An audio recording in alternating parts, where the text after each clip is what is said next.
हरे कृष्णा। जय श्री राम। विजयदशमी के इस पावन अवसर पर आयोजित राम कथा में आप सबका स्वागत है।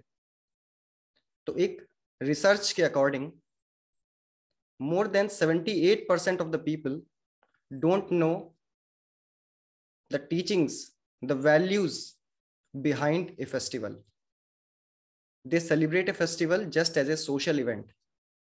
But Srila Prabhupada की कृपा से we have got so many festivals and we have also got the spirit behind those festivals.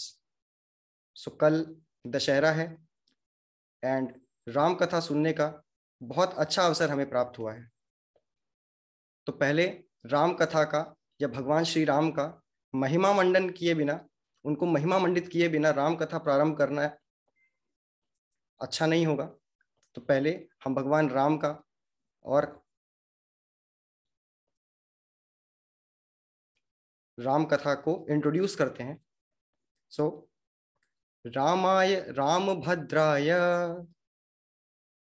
रामचंद्राय मेधसे रघुनाथाय नाथाय सीताया पतये नमः। रामाय रामभद्राय। तो ये जो राम कथा है ये बहुत भद्र है, बहुत ऑस्पिशियस है, बहुत कल्याणकारी है। और रामचंद्राय, जैसे एक चंद्रमा बहुत सूदिंग कूलिंग मूनशाइन के द्वारा वेजिटेशन में जूस प्रोवाइड करता है, उसी प्रकार ये राम कथा जो है ये हमारे हृदय को शीतलता प्रदान करेगी और हमारे अंदर रस तत्व को जागृत करेगी। रघुनाथाय नाथाय, रघुवंश में बहुत सारे राजा हुए हैं और उनमें सबसे सर्वश्रेष्ठ हैं परम पुरुषोत्तम भगवान स्वयं मर्यादा पुरुषोत्तम श्री राम। सीताया पतये नमः। और बिना उनकी अलादीनी शक्ति का नाम लिए ये राम कथा अधूरी है। तो शास्त्र बताते हैं, लोकाभिरामं रणरंगधीरं राजीव नेत्रं रघुवंशनाथं कारुण्यरूपं करुणाकरन्तं श्रीरामचंद्रं शरणं प्रपद्ये। लोका अभिरामम, उनके जो पूरा उनका जो कांति है उस समस्त लोगों को आनंद प्रदान करती है। रण रंग धीरम, वो जितने कोमल हैं वो रणभूमि में उतने ही ज्यादा धीर हैं, उतने ही ज्यादा कर्कश हैं। और ऐसे श्री राम, करुणामय श्री राम की मैं शरण ग्रहण करता हूं। नीलांबुज श्यामल कोमलांगम सीता समारोपित वाम भागम पाणौ महासायक चारु चापम नमामि रामं रघुवंशनाथम। मैं प्रभु श्री राम की वंदना करता हूं जो कि अपने हाथों में धनुष और बाण पकड़े हुए हैं, जिनके जो शरीर है वो हरित नील वर्ण का है, ग्रीनिश ब्लू कॉम्प्लेक्शन का उनकी बॉडी है और बहुत ही कोमल है। और उनके वाम तरफ बाईं तरफ सीता मैया विराजित है। ऐसे श्री राम की मैं वंदना करता हूं। श्री राम राम रघुनंदन राम राम श्री राम राम भरताग्रज राम राम श्री राम राम रणकर्कश राम राम श्री राम राम शरणं भव राम राम।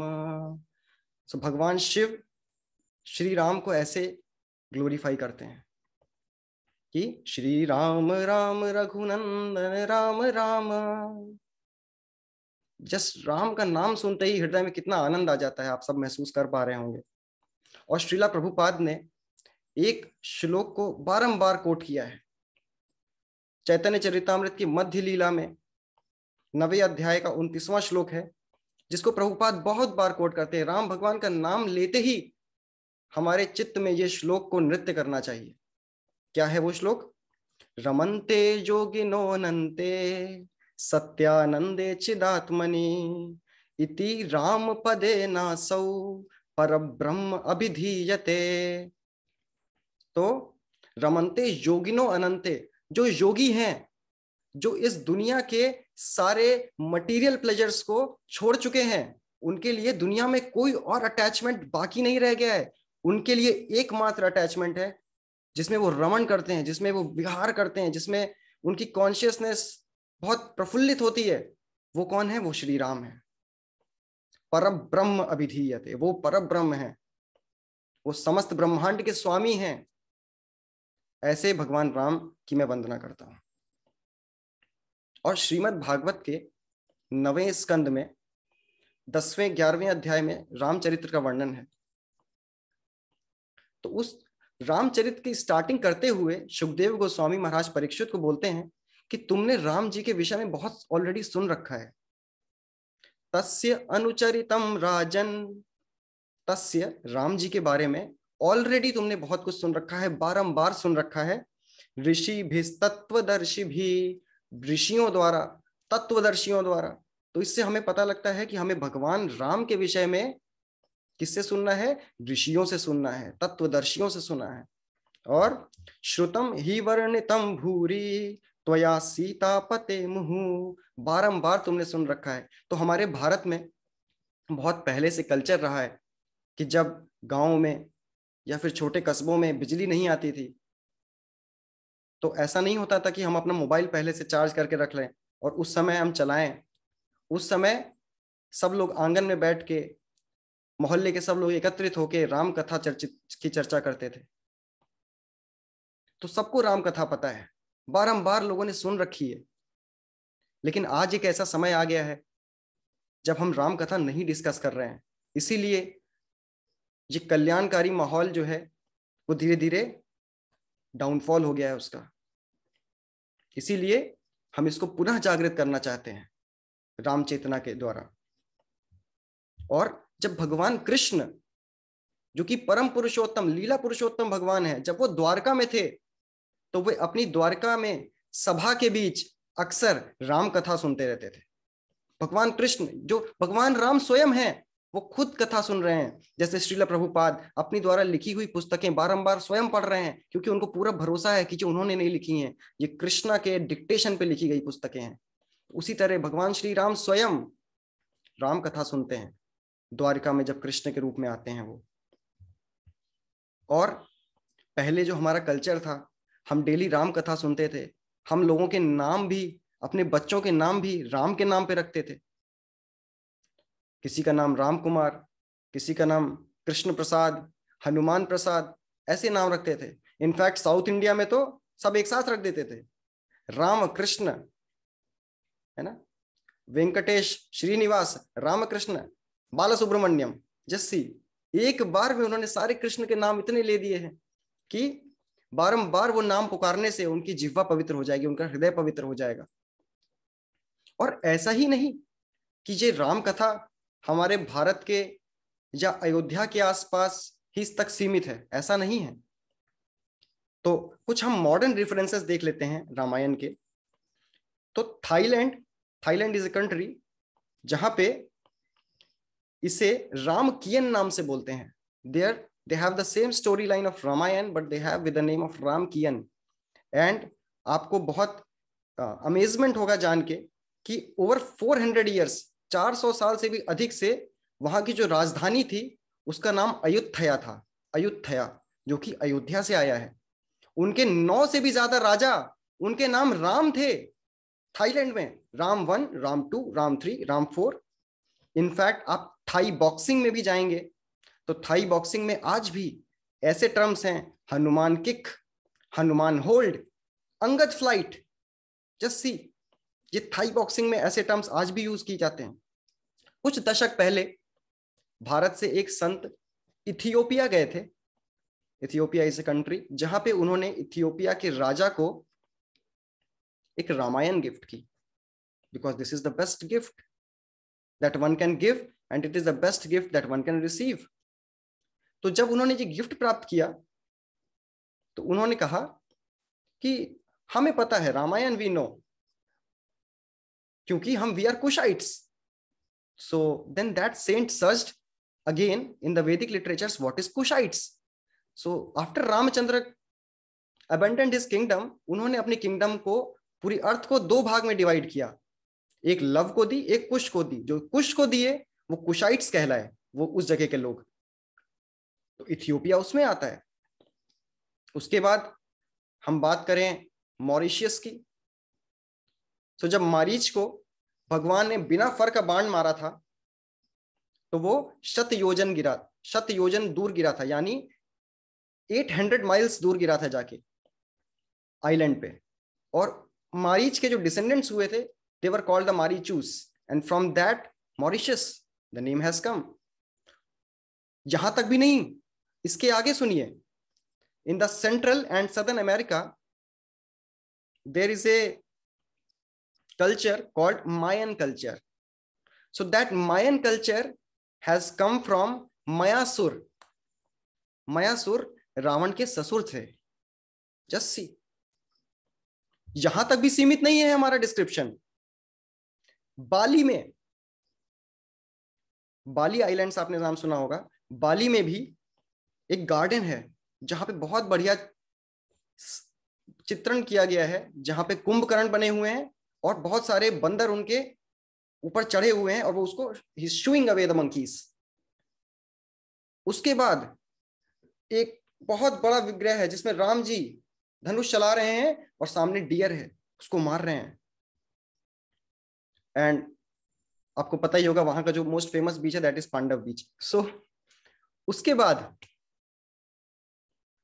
कैकेयी, जो राजा दशरथ की रानी थी, शी वॉज फ्रॉम केका Pradesh. Keka Pradesh, Keka means the queen of peacocks.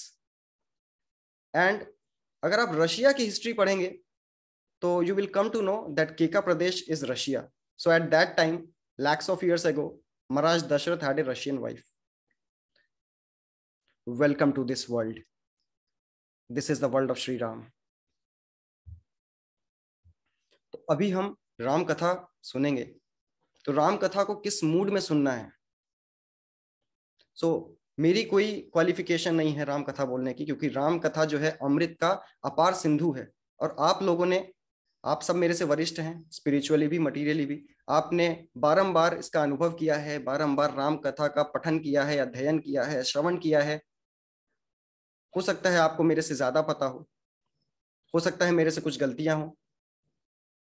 मेरे इम्परफेक्ट सेंसेस के द्वारा की गई गलतियों को क्षमा करें, इग्नोर करें, और जो अच्छी चीजें निकल के आ रही हैं, जो चीज आपको स्ट्राइक करेंगी, that is definitely the gift of गुरु परंपरा, from which I have heard from Srila Prabhupada and his disciples. तो अपने हृदय के, अपने अंतःकरण के शुद्धिकरण के लिए आज हमें राम कथा सुननी है। We are not here for some entertainment. हम मनोरंजन के लिए नहीं, हम आत्मरंजन के लिए आज यहाँ आए। तो हमारा हृदय का शुद्धिकरण होगा, हमारी कोई क्वालिफिकेशन नहीं है।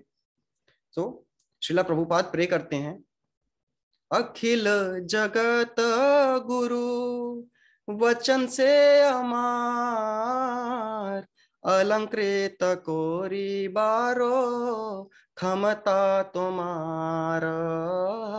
भगवान के अंदर क्षमता है, वो हमारे कथनों को अलंकृत करेंगे, जिससे कि क्या होगा?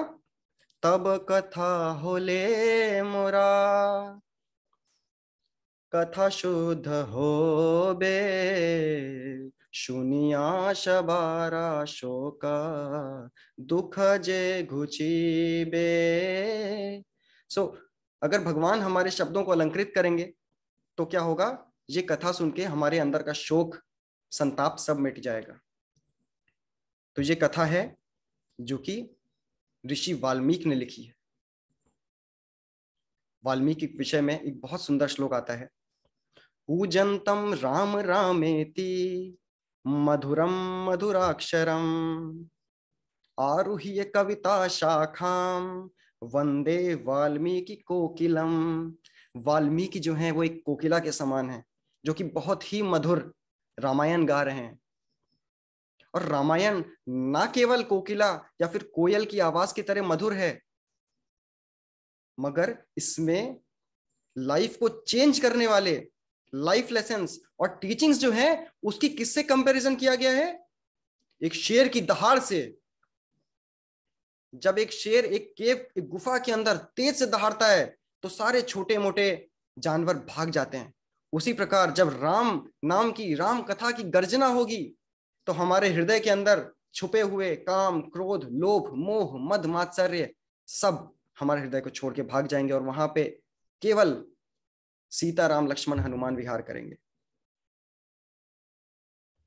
तो आइए प्रारंभ करते हैं राम कथा को, श्रील प्रभुपाद से प्रे करते हुए। नमः ओम विष्णुपादाय कृष्ण प्रेष्ठाय भूतले श्रीमते भक्ति वेदांत स्वामी नित नामिने नमस्ते सारस्वते देवे गौरवाणी प्रचारिणे निर्विशेषा शून्यवादी पाश्चात्य देश तारिणे जय श्री कृष्ण चैतन्य प्रभु नित्यानंद श्री अद्वैत गदाधर शिवसादि गौर भक्तवृंद। हरे कृष्ण कृष्ण कृष्ण हरे हरे, हरे राम राम राम हरे हरे। तो पूरी रामायण को वाल्मीकि ने हजारों श्लोकों में लिखा है, और भी बहुत सारे आचार्य हुए हैं जिन्होंने रामायण को बहुत विस्तृत रूप से लिखा है।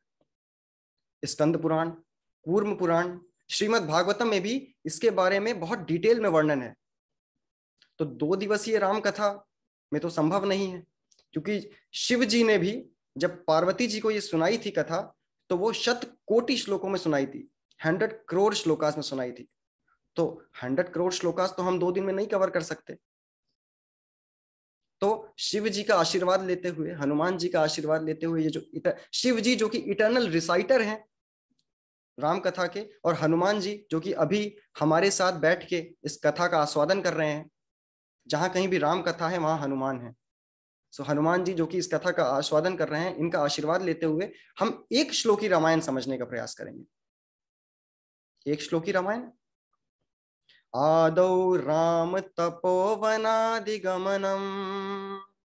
हृत्वा मृगं काञ्चनम् वैदेही हरणं जटायुमरणं सुग्रीव संभाषणं बाली निर्दलनं समुद्रतरणं लंकापुरी दाहनम् पश्चाद्रावण कुंभकर्ण हननम् एतद् हि रामायणम्। सो एतद् हि रामायणम, यही रामायण है। This one shloka is the summary of entire Ramayana. What is that shloka? आदौ राम तपोवनादिगमनम, स्टार्टिंग में राम तपोवन चले गए। हृत्वा मृगम कांचनम, उन्होंने गोल्डन डियर का शिकार करने के लिए गए। और फिर क्या हुआ? वैदेही हरणम जटायु मरणम, वैदेही यानी सीता माता का हरण हुआ रावण के द्वारा, और उनको बचाने के लिए जटायु ने अपनी जान गंवाई। बाली, उसके बाद क्या होता है? सुग्रीव संभाषणम, किष्किंधा कांड में राम जी सुग्रीव से मिलते हैं। और बाली निर्दलनम समुद्र तरनम, वाली का वध होता है और समुद्र पार करके लंका जाते हैं। और लंकापुरी दाहनम, हनुमान जी लंका दहन कर देते हैं। पश्चात रावण कुंभकर्ण हननम, उसके बाद श्री राम अपने पराक्रम से कुंभकर्ण एवं रावण को मार देते हैं। एतद् हि रामायणम, यही रामायण है। तो अयोध्या नाम की नगरी में महाराज दशरथ रहते थे। कौन है महाराज दशरथ? इक्ष्वाकु के कुल में महाराज खटवांग का जन्म हुआ था। महाराज खटवांग, उनके पुत्र थे दीर्घबाहु, और दीर्घबाहु के पुत्र थे द सेलिब्रेटेड महाराज रघु, जिनके नाम से रघुवंश का नाम पड़ा है। महाराज रघु के पुत्र हुए अज, और अज के पुत्र हुए दशरथ। दशरथ की 3 रानियां थीं, केकई, सुमित्रा और कौशल्या। लेकिन महाराज दशरथ के कोई पुत्र नहीं था। महाराज दशरथ ने पुत्र कामेष्टि यज्ञ करवाया, और यज्ञ से यज्ञ पुरुष खीर लेके निकले। महाराज दशरथ ने खीर का 50% पार्ट जो था वो कौशल्या देवी को दिया, 37.5% पार्ट जो था वो सुमित्रा देवी को दिया और 12.5% पार्ट जो था वो कैकेयी को दिया। इस तरह तीनों रानियां गर्भवती हुई एंड उन्होंने बाद में श्री राम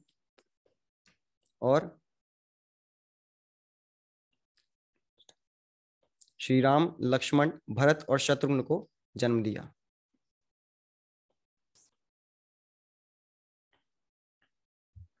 तो मैंने कुछ पंक्तियां लिखी हैं, काव्य पंक्तियां लिखी हैं इस दृश्य को बताने के लिए, सो ध्यान पूर्वक सुनिएगा। त्रेता युग में अवधपुरी में दशरथ भवन में प्रगटे राम, चारु वदन तन नील जलज सम, कौशल्यानंद वर्धन राम। त्रेता युग में अवधपुरी में दशरथ महाराज और कौशल्या का आनंद वर्धन करने के लिए श्री राम आविर्भूत हुए।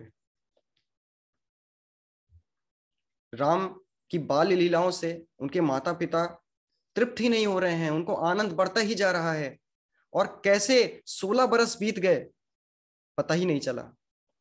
और 16 बरस बाद एक बहुत ही महान ऋषि विश्वामित्र महाराज दशरथ के महल में पधारते हैं और वो कहते हैं कि वो जो यज्ञ कर रहे हैं, जो योग कर रहे हैं, उसमें विघ्न डालने के लिए मारीच और सुबाहु जैसे राक्षस आ जाते हैं और वो महाराज दशरथ से श्री राम और श्री लक्ष्मण को 10 दिन की अवधि के लिए मांगते हैं।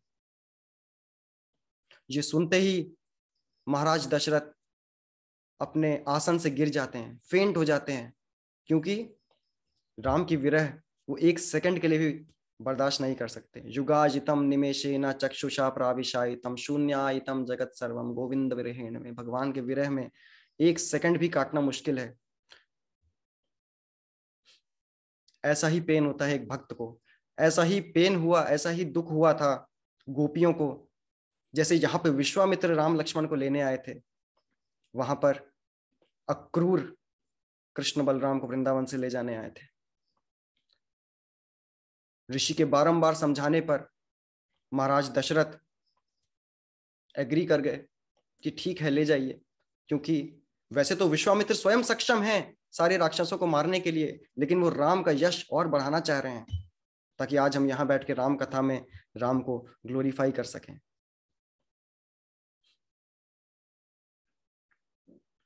इस प्रकार वन में जाते हैं और अनेकों राक्षसों को राम और लक्ष्मण मार गिराते हैं। फिर विश्वामित्र श्री राम से बोलते हैं कि हमें जनकपुरी चलना है, वहां पे सीता को स्वयंवर हो रहा है। सीता जो कि बहुत ही कोमलांगी हैं और उनकी वर्ष मात्र 9 वर्ष की है, उनकी आयु मात्र 9 वर्ष की है और वो कोई साधारण स्त्री नहीं है। जब सीता और छोटी थी तो खेल खेल में वो शिव धनुष उठा लिया करती थी। शिव धनुष ये कोई मामूली धनुष नहीं है। शिव धनुष को 300, श्रीमद् भागवत के 9वें स्कंद में वर्णन है, शिव धनुष को 300 से अधिक त्रेता युग के हष्ट पुष्ट सैनिक उठा के लाते थे। हिलाने का साहस, वो भी एक गाड़ी में हिलाने का साहस जो था वो 300 से ज्यादा सैनिक करते थे, तब वो शिव धनुष हिलता था। और सीता बिना किसी एफर्ट के उससे खेल रही हैं। तो महाराज जनक ने ये शर्त रखी कि सीता के स्वयंवर में उसका जो पति होगा, उसका जो वर होगा, उसके पास एटलीस्ट इतनी क्वालिफिकेशन होनी चाहिए कि वो उस शिव धनुष को उठा सके, प्रत्यंचा चढ़ा सके। वरना जो स्त्री इतनी शक्तिशाली है कि वो शिव धनुष से खेल रही है, अगर वह अपने वर का आलिंगन करेगी उन्हीं हाथों से तो उसके तो मल्टीपल फ्रैक्चर्स हो जाएंगे बॉडी में। तो उन्होंने ये शर्त रखी। श्री राम मुस्कुराए और विश्वामित्र के साथ सीता स्वयंवर में गए। बड़ी सहजता से। श्रीमद् भागवत में वर्णन है जैसे एक हाथी एक गन्ने को अपनी सूंड से तोड़ देता है, श्री राम ने बहुत ही सहज रूप से शिव धनुष को तोड़ दिया और सीता जी को, जो कि उनकी इटर्नल कंसोर्ट हैं, भगवान की आह्लादिनी शक्ति हैं, उनसे विवाह किया। तो यहां से यह भी हम समझ सकते हैं कि भगवान जन्म से भगवान हैं। ऐसा नहीं है कि कोई योग सिद्धि करके वो भगवान बनते हैं। आप सीता जी को देखिए, जन्म से ही वो शिव धनुष उठा रही हैं। ऐसा नहीं है कि कोई योग सिद्धि की, कुछ किया, कोई मेडिटेशन किया, फिर वो एक दिन भगवान की पदवी पे आ गई। No, this is not the case. So इस प्रकार श्री राम और सीता मैया का विवाह हो गया। बहुत ही शुभ घड़ी है। सो आइए थोड़ी शुभकामना दे लेते हैं दंपत्ति को। So we will do small little kirtan. This is from Nama Ramayan.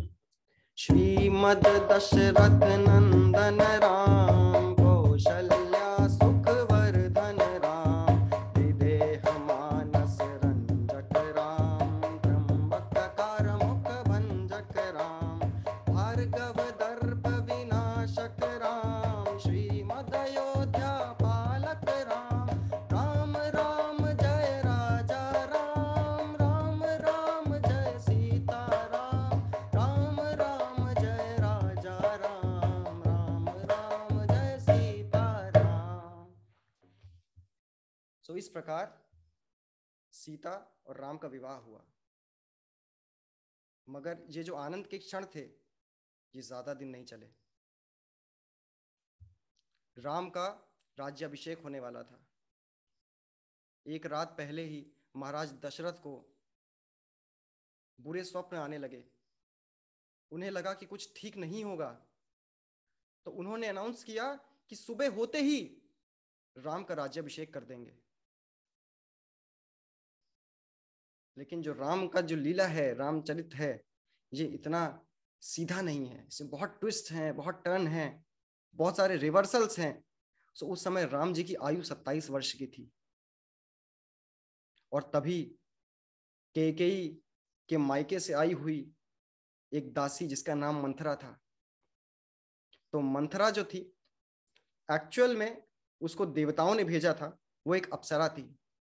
उसको रावण की मृत्यु जल्दी हो जाए इसलिए भेजा गया था। तो मंथरा ने, कैकेयी बहुत खुश थी, मेरे राम का राज्याभिषेक होने वाला है। लेकिन मंथरा मतलब होता है जो बैड आइडियाज को मथे अपने माइंड में। और Sumantra, we will also see in Ramayana, Sumantra is there, वो जो कि अच्छे आइडियाज को मथे। सो मंथरा ने कैकेयी का ब्रेन वॉश किया, उसको प्रीच किया।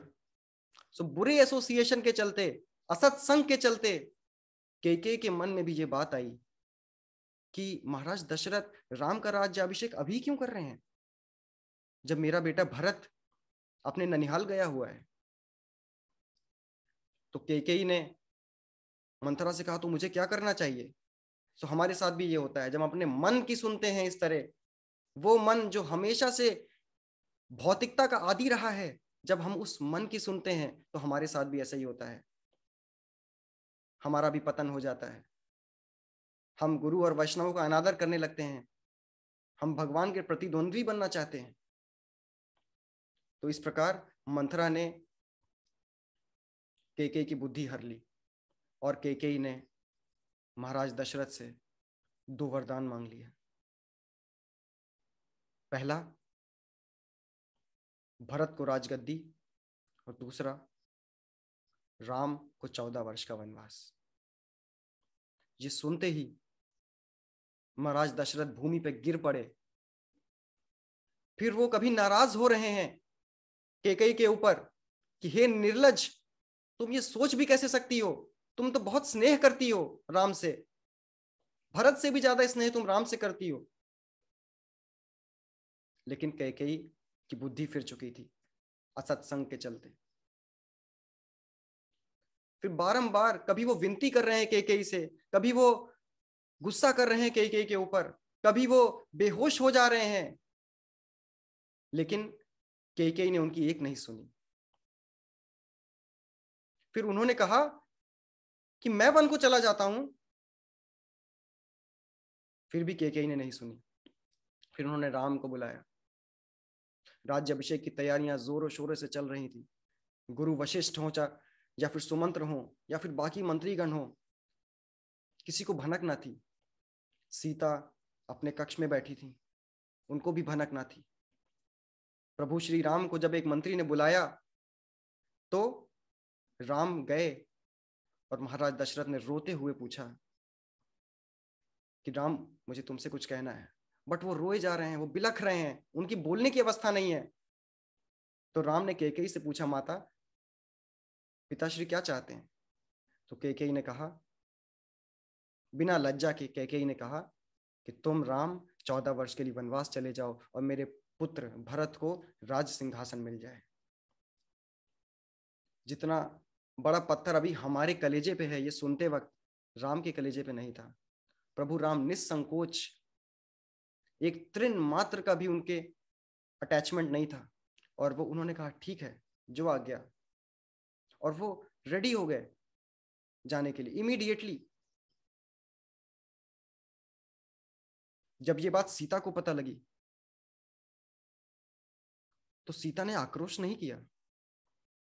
सीता ने कहा, जहां राम है वहीं सीता है, मैं भी प्रभु के साथ जाऊंगी। जब ये बात लक्ष्मण को पता लगी तो लक्ष्मण इतने क्रोधित हुए, इतने क्रोधित हुए, उन्होंने कहा, भैया ये सब साजिश है, ये सब भरत की चाल है। अगर आप कहें तो मैं महाराज दशरथ, जिनकी की मति मारी गई है, मैं उनको भी रास्ते से हटा देता हूं। राम ने उनको कहा, लक्ष्मण ये क्या कर रहे हो? वो तुम्हारे पिताश्री हैं, वो गुरु तुल्य हैं, उनकी आज्ञा का पालन करना हमारा धर्म है, हम रघुवंशी हैं। तो लक्ष्मण ने कहा, भैया भरत को राजगद्दी चाहिए, मुझे कोई आपत्ति नहीं है। एक पुत्र को वन जाना है, मैं चला जाता हूं वन, आप यहां पे रहिए। मगर राम मर्यादा पुरुषोत्तम है, उन्होंने कहा कि नहीं, मैं वन जाऊंगा।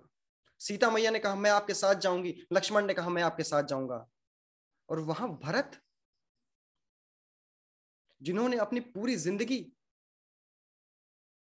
he was misunderstood by people, he was misunderstood by Kaushalya, he was misunderstood by Lakshman, he was misunderstood by everybody, by all Ayodhya vasis। आप सोचिए, फिर जब राम वन की ओर जा रहे हैं, कौशल्या ने बोल दिया कि ठीक है, तुमको जाना है जाओ, मैं एक अन्न का दाना नहीं लूंगी। महाराज दशरथ अपने रूम से बाहर नहीं आ पा रहे हैं, ही इज ऑलरेडी फेंट। सारे अवधवासी उनके रथ को चेस कर रहे हैं जहां जहां तक जा रहा है, कि शायद राम वापस आ जाएं, शायद राम वापस आ जाएं। बट राम वापस आने वाले नहीं थे, और राम वन को चले गए। उन्होंने अपने पिता के इंस्ट्रक्शन को अपने शीश पर रखा और वो वन को चले गए। He went to the forest. Similarly Srila Prabhupada, उनको उनके गुरु महाराज ने आदेश दिया था कि you preach in English language all over the world, and Srila Prabhupada took that instruction as his life and soul, and he went to forest. Why he went to forest? To extinguish the forest fire. संसार दावा नल लीढ़ लोका, एक संसार जल रहा है, material Dzire से जल रहा है, people are suffering, and Prabhupada went to that forest अपने गुरु की आज्ञा पे, to extinguish that forest fire. Lakshman और सीता ने राम को साई की तरह सेवा की। क्यों? क्योंकि उनका बहुत डीप अटैचमेंट था। अयोध्यावासी कह रहे थे कि ऐसा करते हैं, हम सारे अवधवासी वन को चलते हैं, अवध खाली हो जाएगा तो ये वन की तरह हो जाएगा, और हम वन को अयोध्या बना देंगे। हमें नहीं रहना इस अयोध्या में जो कि बिना राम के है। लक्ष्मण और सीता वन चले गए। ऐसा वर्णन है कि सीता के चरणों में यदि लोटस का, कमल का जो दल है वो भी टच हो जाता था तो उनके निशान पड़ जाते थे। उनके चरण इतने कोमल हैं, श्री राम के चरण इतने कोमल हैं। और श्री राम के चरण इतने कोमल हैं कि सीता का हाथ पड़ने से उनके निशान पड़ जाते थे। वो राम वन वन जा रहे हैं।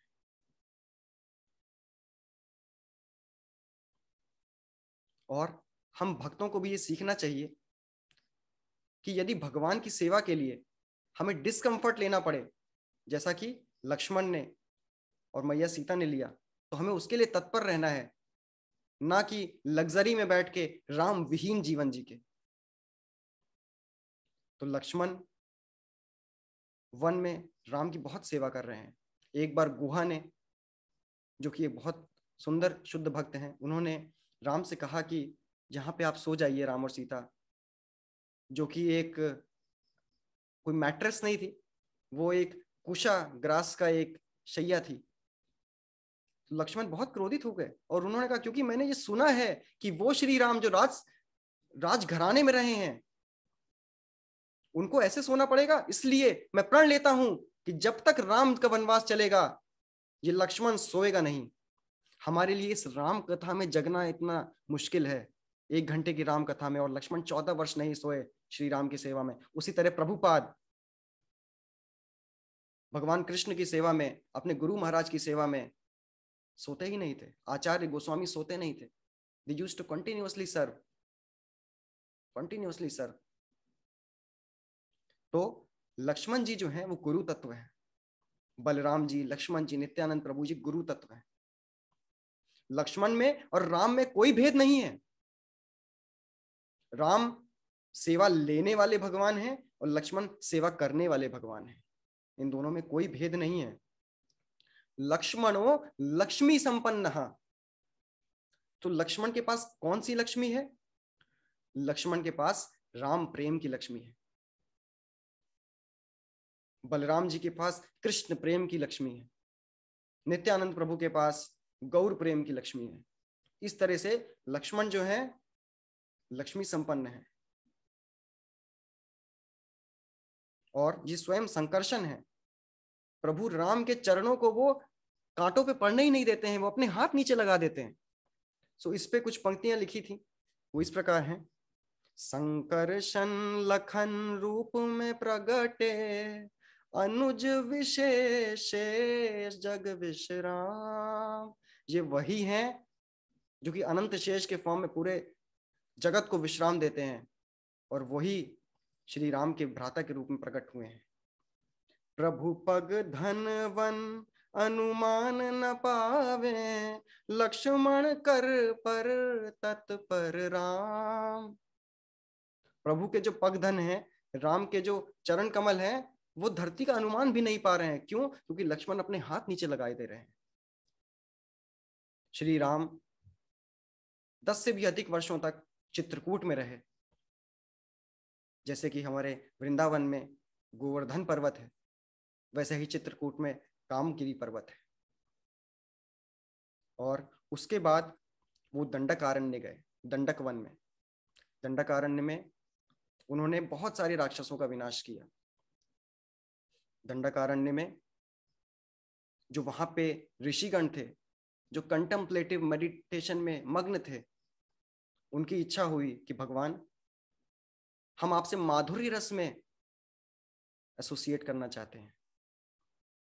तो राम ने कहा, देखो अभी मैं एक पत्नी व्रत लेके आया हूं, अभी मैं मर्यादा पुरुषोत्तम हूं, मैं अभी आपको सेटिस्फाई नहीं कर सकता, मैं फिर से आऊंगा भगवान कृष्ण के रूप में, तब आप गोपियां बन के आना, आपको नरकासुर हर लेगा, फिर मैं 16,000 रानियों से विवाह कर लूंगा। तो ये वही संत हैं जो दंडकारण्य में मिले थे।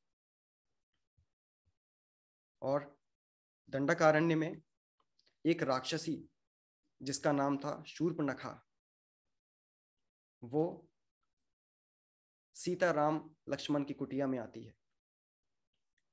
राम का जो सौंदर्य है उसको देख के वह मंत्र मुग्ध हो जाती है।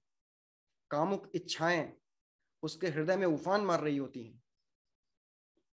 तो शूर्पणखा निर्लज भाव से प्रभु श्री राम के पास जाती है और उनसे बोलती है कि आप मुझसे विवाह कर लीजिए।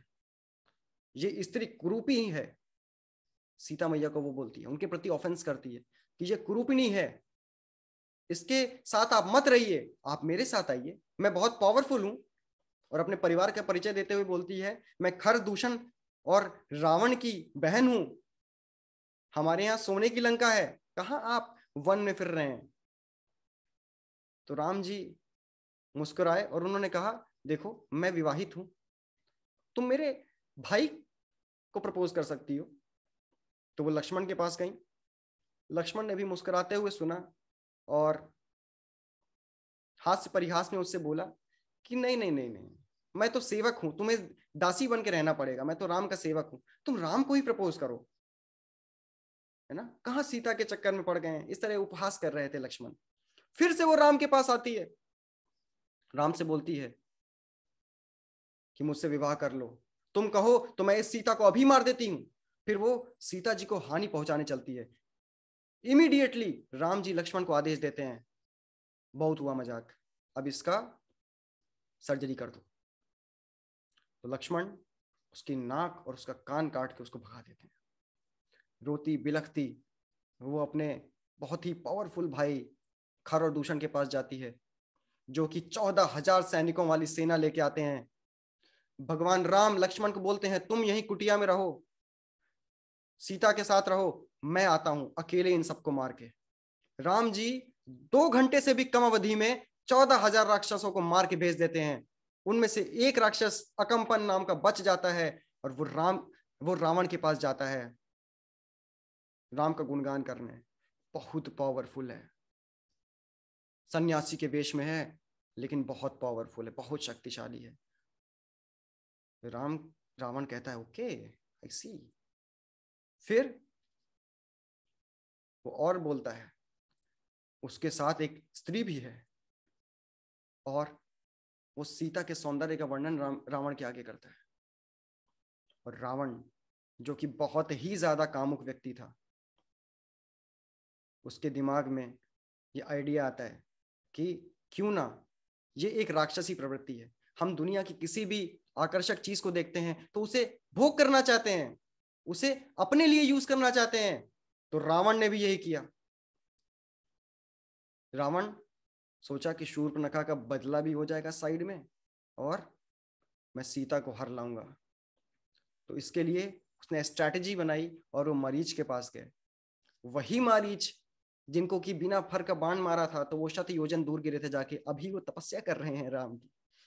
तो उनके पास जाते हैं रावण और बोलते हैं कि तुम एक गोल्डन डियर के फॉर्म में जाओ, सीता को आकर्षित करो, और फिर मैं आके उसका हरण कर लूंगा। मारीच कहता है, जिसने भी आपको ये आइडिया दिया है वो तो मरेगा ही, और आपका भी कुल समेत नाश हो जाएगा, आप राम की शक्ति को नहीं जानते हैं। तो उसने कहा, तुम जा रहे हो या मैं तुम्हें अभी मार दूं। तो मारीच ने सोचा कि इस धूर्त के हाथों मरने से अच्छा है मैं प्रभु श्री राम के हाथों मरूं। तो मारीच गए, गोल्डन डियर के फॉर्म में बने, सीता को आकर्षित किए। सीता ने देखा और राम से कहा कि हम इसको 14 वर्ष के बाद अयोध्या ले चलेंगे और अभी हम इसको पाल लेंगे। राम को समझ में आ गया था, बट फिर भी इंसिस्ट करने पे सीता के, राम उसके शिकार के लिए चले गए। फिर सीता ने उधर से वन से आवाज आई जिसमें मारीच राम की आवाज में बोल रहा था, लक्ष्मण बचाओ, लक्ष्मण बचाओ। सीता ने लक्ष्मण से कहा कि हे मूर्ख, तुम बचा क्यों नहीं रहे हो राम को। लक्ष्मण को पता था कि श्री राम अजय हैं, उनको कोई नहीं जीत सकता, वो पूरे ब्रह्मांड के स्वामी हैं। पर बार बार कलंकित किए जाने पर लक्ष्मण चले गए। फिर सीता का हरण हो गया। इससे हमें क्या शिक्षा मिलती है? तो यहाँ पे सीता एक जीव को रिप्रेजेंट कर रही हैं इस लीला में। तो जीव जब मटीरियल इंजॉयमेंट रूपी डियर से आकर्षित हो जाता है और भगवान राम से या भगवान कृष्ण से जिद करता है बार बार कि मुझे ये मटीरियल इंजॉयमेंट चाहिए, मुझे ये मटीरियल इंजॉयमेंट चाहिए, लेकिन भगवान कहते हैं मत लो, तुम्हारा हरण हो जाएगा, तुम कभी खुश नहीं रहोगे। लेकिन जीव जिद पे अड़ा रहता है, मुझे चाहिए मुझे चाहिए मुझे चाहिए। तो भगवान उसे सैंक्शन कर देते हैं, लेकिन उसको गुरु के हवाले कर देते हैं। अब क्योंकि वो मटेरियल एंजॉयमेंट से आसक्त है जीव, तो वो गुरु का भी अनादर कर देता है। लक्ष्मण गुरु तत्व है, और जब सीता ने गुरु तत्व का अनादर किया तो सीता का हरण हो गया।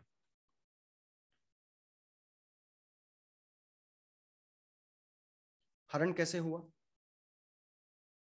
रावण आया, पहले भिक्षुक का वेश धर के आया और सीता से जल मांगा। लेकिन एक साधु के कुछ लक्षण होते हैं, रावण के अंदर वो लक्षण नहीं थे। रावण से क्या गलतियां हुई? सबसे पहली चीज जिससे कि एक साधु की पहचान होती है वो है कि रावण ने क्या किया, सबसे पहले सीता की बॉडीली ब्यूटी की तारीफ करने स्टार्ट कर दिया, शारीरिक बनावट पे कमेंट करना स्टार्ट कर दिया कि तुम ऐसी सुंदरी हो, तुम ऐसे हो। तो ये एक भक्त के लक्षण नहीं है कि वो किसी पर स्त्री के शारीरिक ब्यूटी का ऐसे रिलिश करते हुए डिस्क्रिप्शन दे। ये साधु के सिम्टम नहीं है। उसके बाद दूसरी गलती क्या की, दूसरे क्या सिम्टम्स थे? वो खुद की तारीफ करने लगा कि मेरे साथ चलो। जब वो अपने वास्तविक रूप में आ गया था, मैं तुम्हें लंका की रानी बना दूंगा। लंका जिसमें 32 करोड़ से भी ज्यादा राक्षस हैं, हजारों रानियां हैं, मैं उसकी चीफ रानी तुमको बना दूंगा। मैं ये हूं, मैं वो हूं, मैं वो हूं। ये एक साधु का सिम्टम नहीं है। एक अंग्रेजी में कहावत है जिसमें बोलते हैं आपके अंदर बहुत एबिलिटी है, ठीक है, आप सब कुछ करिए, लेकिन एक चीज एटलीस्ट दूसरों पे छोड़ दीजिए, वो है तारीफ। अपनी तारीफ आप खुद मत करिए। जैसे ही आप अपनी प्रशंसा स्वयं करते हैं, वैसे ही आपकी सारी ऑस्टेरिटी चली जाती है। जितने आपने पुण्य अर्जन किए हैं वो सब चले जाते हैं, उनका नाश हो जाता है। तो इस तरह सीता ने पहचान लिया, बट फिर भी उसने बोला ब्राह्मण का अपमान नहीं करना चाहिए। तो सीता ने जो लक्ष्मण द्वारा दी गई बाउंड्रीज थी उनको लांघ दिया। तो जब हम गुरु द्वारा दी गई बाउंड्रीज को लांघ देते हैं तो माया हमारा हरण कर लेती है। 4 रेखाएं खींची हैं प्रभुपाद ने: no meat eating, no gambling, no intoxication and no illicit sex. जब हम इस बाउंड्री को लांघ देते हैं तो माया निकट स्था माया तारे झपटिया धरे। हमारे बहुत ही निकट माया है जो हमें झपट लेती है। तो इस तरह रावण ने सीता का हरण कर लिया।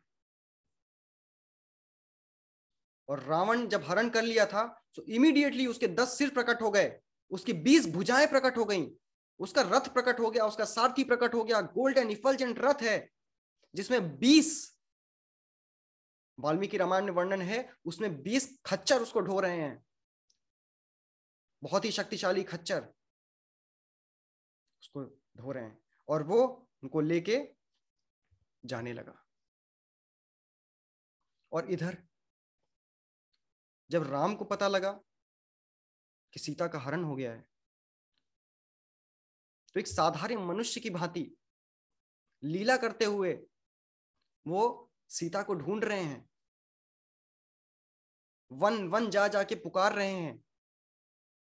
तो कुछ पंक्तियां इस प्रकार हैं: विरह ताप के ज्वर में ईश्वर, अश्रु निरंतर आत्मा राम, विह्वल हर पल चल चल पुकारे, सीते सीते प्रियतम नाम, सीते सीते प्रियतम नाम। हालांकि वो ईश्वर हैं, वो आत्मा राम है, लेकिन जो माधुर्य रस की पराकाष्ठा है वो है love in separation in the spiritual world. और वही चीज यहाँ पे सबसे ज्यादा दुखदाई है, because this is the perverted reflection this material world. तो इस प्रकार प्रभु श्री राम पुकार रहे हैं, ढूंढ रहे हैं, एक एक लताओं से पूछ रहे हैं कि क्या तुमने सीता को देखा है, एक एक पशु पक्षी से पूछ रहे हैं क्या तुमने सीता को देखा है, तुलसी से पूछ रहे हैं कि क्या तुमने सीता को देखा है। और वहां सीता अपने बाएं हाथ से उनका केश पकड़ के उनको जबरन रथ पे ले जा रहा है रावण। वो चिल्ला रही हैं राम राम राम राम। वो रास्ते में जितने भी लताएं पताएं हैं, जितने भी मृग हैं, उनसे बोल रही हैं कि तुम मेरी चीख सुनो, और जब प्रभु मुझको ढूंढते ढूंढते आए तो उनको बताना कि ये दुष्ट मुझे दक्षिण की दिशा में ले जा रहा है। और रावण जोर जोर से हंस रहा है, अपने 10 मुख से हंस रहा है। तभी वहां पे एक वृक्ष पे एक शुद्ध भक्त बैठे थे, जो हजारों वर्षों से उस जंगल के राजा रहे थे, दंडकारण्य के। उनकी उम्र 60,000 वर्ष थी, और वो है जटायु। सो भगवत गीता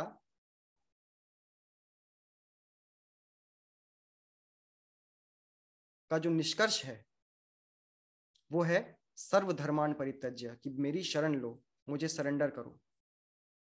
भगवत गीता जहां पे खत्म होती है वहां पे श्रीमद् भागवतम और रामायण स्टार्ट होती है, जहां पे उन इनन्यूमरेबल डिवोटीज के एग्जाम्पल्स हैं जिन्होंने राम की शरण ले रखी है, जिन्होंने भगवान की शरण ले रखी है, और उनका जीवन कैसा है वो बताता है। और श्रीमद् भागवत जहां पे एंड होती है, नाम संकीर्तनम यस्या सर्व पाप प्रणाशनम प्रणामो दुख शमनस्तम नमामि हरिम परम। नाम एंड प्रणाम यानी वैष्णव सेवा और chanting of the holy names, this is the conclusion of Shrimad Bhagavatam and Ramayana. And ये जहां पे खत्म होती है वहां पे श्री चैतन्य चरितामृत स्टार्ट होती है, जहां पे there are examples of devotees and Shri Chaitanya Mahaprabhu who are constantly chanting the holy name of the Lord and they are doing the Vaishnava seva. And चैतन्य चरितामृत जहां पे खत्म होती है, कहां पे खत्म होती है? Where Chaitanya Mahaprabhu is going mad in love for Krishna. उस कृष्ण प्रेम प्राप्त करने के बाद वो उसमें मत हैं, उनकी मति। जहां पे चैतन्य चरितामृत खत्म होती है, और जहां पे श्रील प्रभुपाद लीलामृत स्टार्ट होती है, जहां पे वो कृष्ण प्रेम को फील करते हुए प्रभुपाद उस कृष्ण प्रेम को बांट रहे हैं।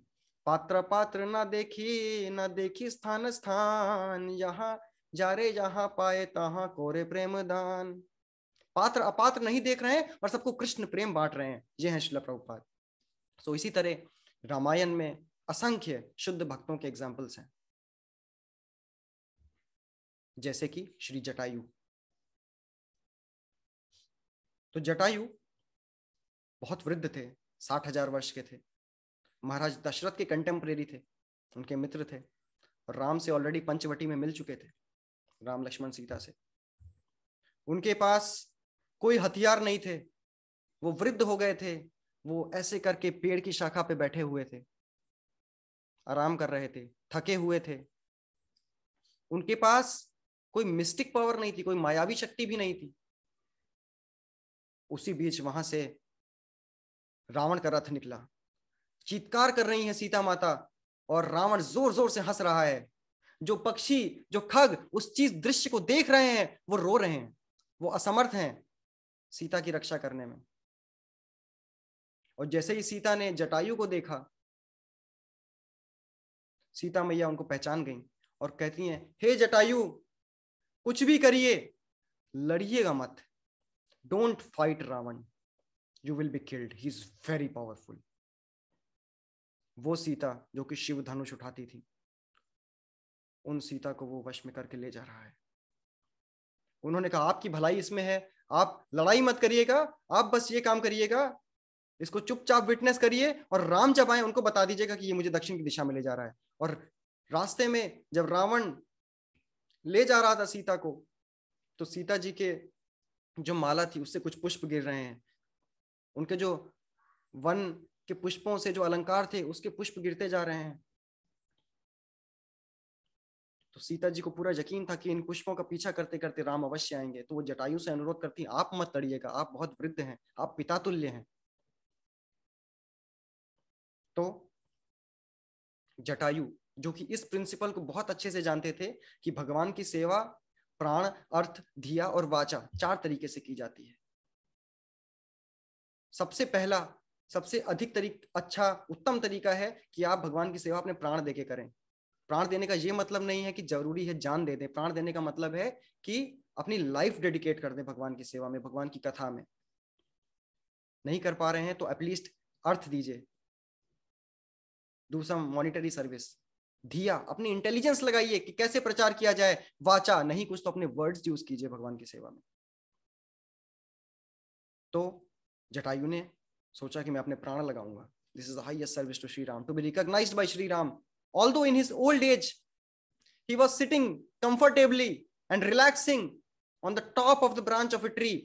Similarly, Srila Prabhupada, he was sitting on the branch of Bhakti of Radha Damodar temple in Vrindavan, but constantly thinking how to fight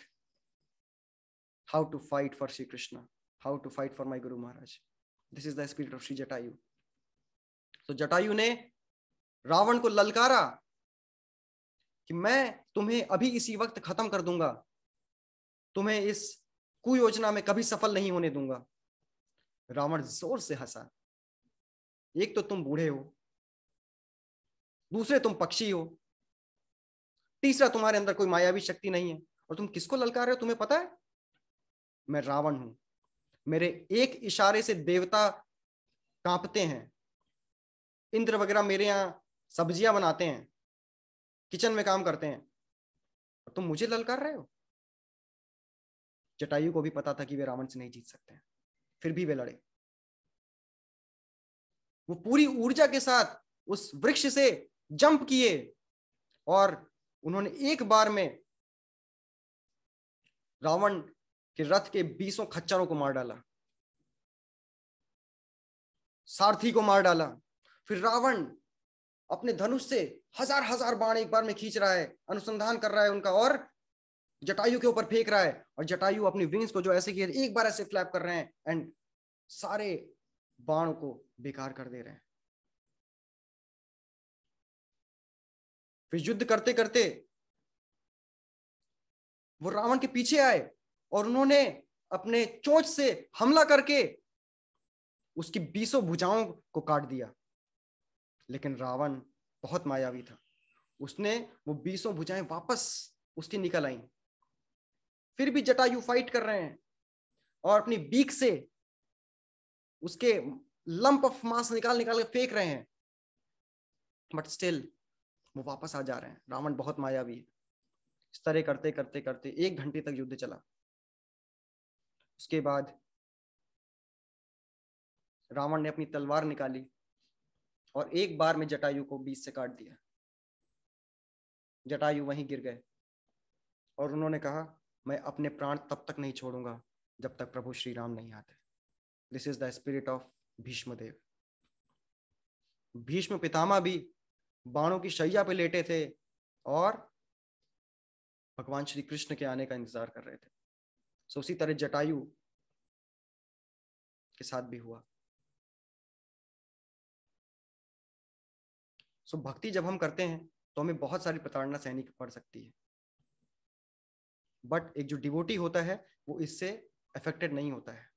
Shrimad Bhagavat में कृष्ण बताते हैं, तिरस्कृता विप्रलब्धा शप्ता क्षिप्ता हता अपि न अस्य तत्प्रति कुर्वन्ति तद्भक्ता प्रभवो अपि ही।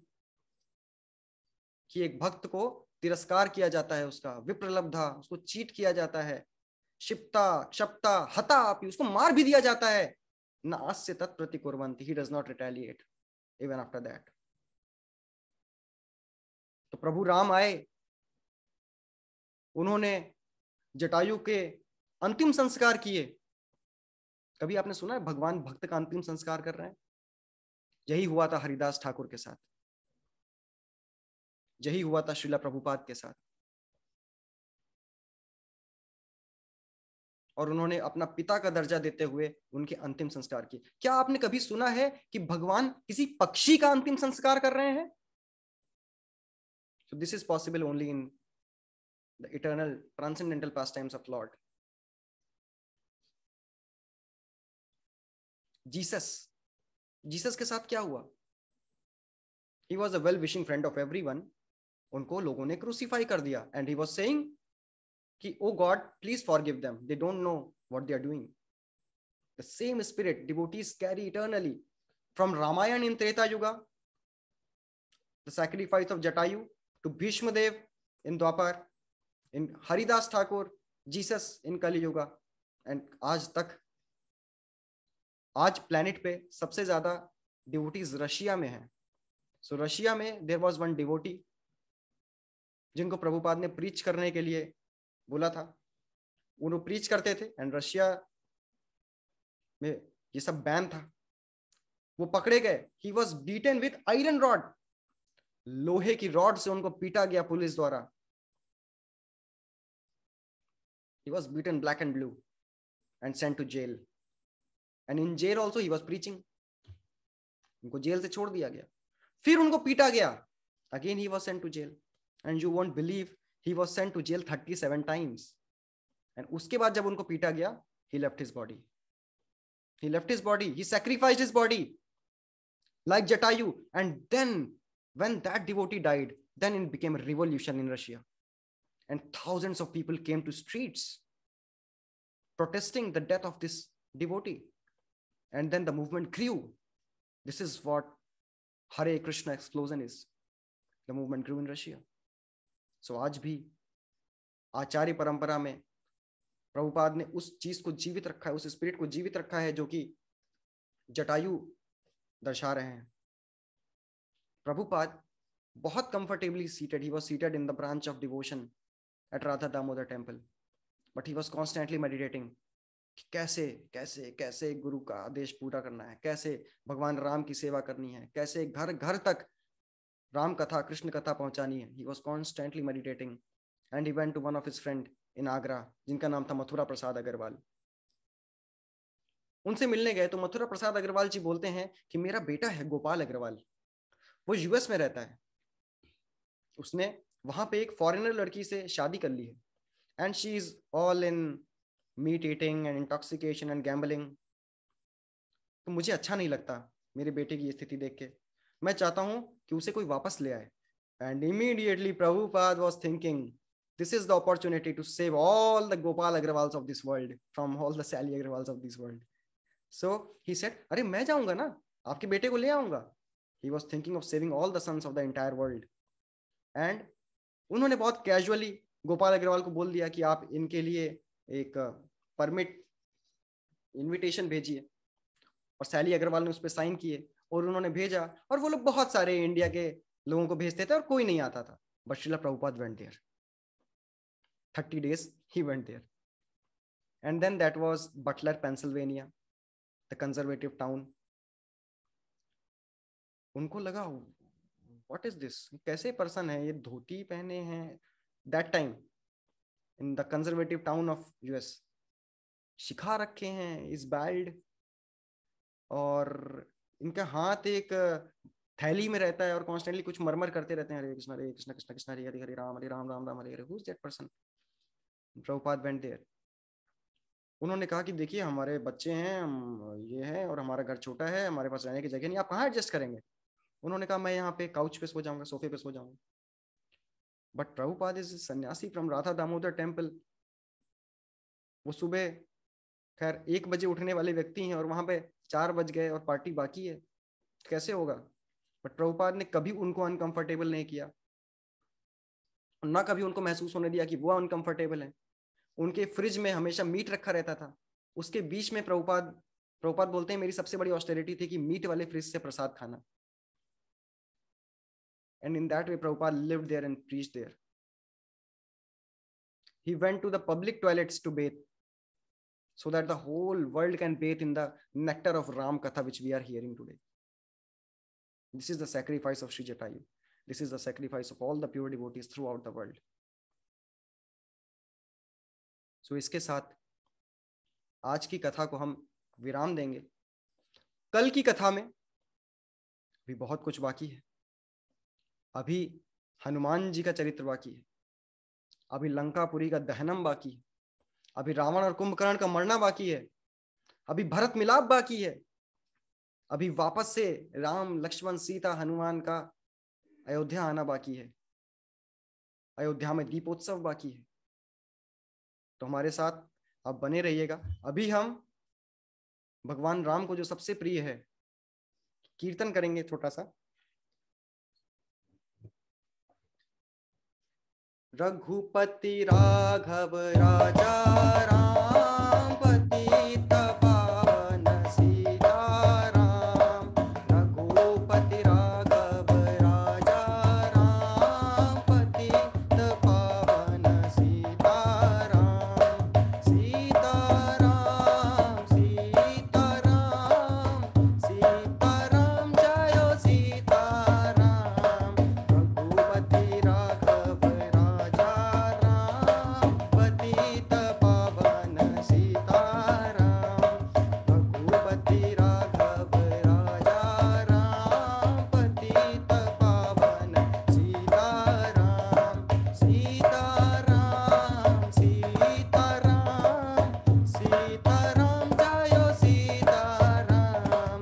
सीताराम सीताराम सीताराम लक्ष्मण हनुमान। सीताराम सीताराम सीताराम लक्ष्मण हनुमान। रघुपति राघव राजा राम, पतित पावन सीताराम। आशा करते हैं कि आपको इस राम कथा में आनंद की अनुभूति हुई होगी। जो गलतियां हुई हैं, जो त्रुटियां हुई हैं, उनको क्षमा करें। और यदि कोई पॉइंट आपको स्ट्राइक किया है तो प्लीज़ भगवान राम से प्रे करें ताकि मेरा भी उद्धार हो सके और बारंबार ये राम कथा कहने का अवसर प्राप्त हो सके। राम नाम का जप करते रहिए। और अब हम कल मिलेंगे 8 बजे राम कथा डे 2 में। जय श्री राम।